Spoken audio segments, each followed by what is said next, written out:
Last year దాదాపు 20 నుంచి 30 వేల మంది జనం ఈ మ్యాచ్ని వీక్షించేందుకు వచ్చిన పరిస్థితి అయితే మనం చూసాము. అయితే ఈ ఇయర్ దానికంటే ఎక్కువగానే ఉండే అవకాశం ఉంది. ఇక్కడ మనం చూసుకుంటే కనుక మనకు ఒక కూపన్ అయితే ఇస్తూ ఉన్నారు ఎంట్రన్స్లో. ఆ కూపన్ని ఇక్కడ మనం ఈ బాక్స్లో అయితే వేయాలి. లక్కీ డిప్ ద్వారా గిఫ్ట్ హ్యాంపర్ని కూడా అందిస్తూ ఉన్నామంటూ కూడా నిర్వాహకులు చెబుతున్నారు.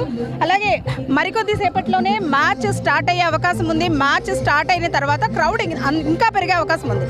దీనికి తగ్గట్లుగానే అన్ని ఏర్పాట్లు చేస్తూ ఉన్నారు. ప్రస్తుతం మనతో పాటు కొంతమంది నిర్వాహకులు కూడా ఉన్నారు.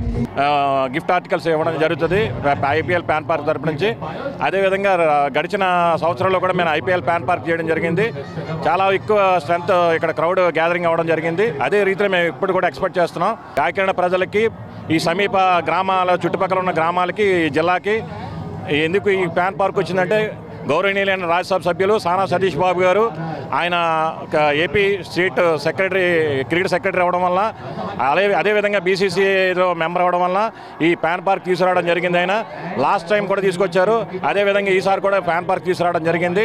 ఈ ప్యాన్ పార్క్ని అందరూ కూడా సద్వినియోగపరుచుకుని ఈ అభిమానులు, క్రీడాకారులు, ఔత్సాహిక క్రీడాకారులు వీళ్ళందరూ కూడా ఈ ప్యాన్ పార్క్ను సద్వినియోగం చేసుకుని ఈ ప్యాన్ పార్క్ యొక్క విశేష స్పందన చూసి ప్రతి ఒక్కరు కూడా వస్తున్నారు.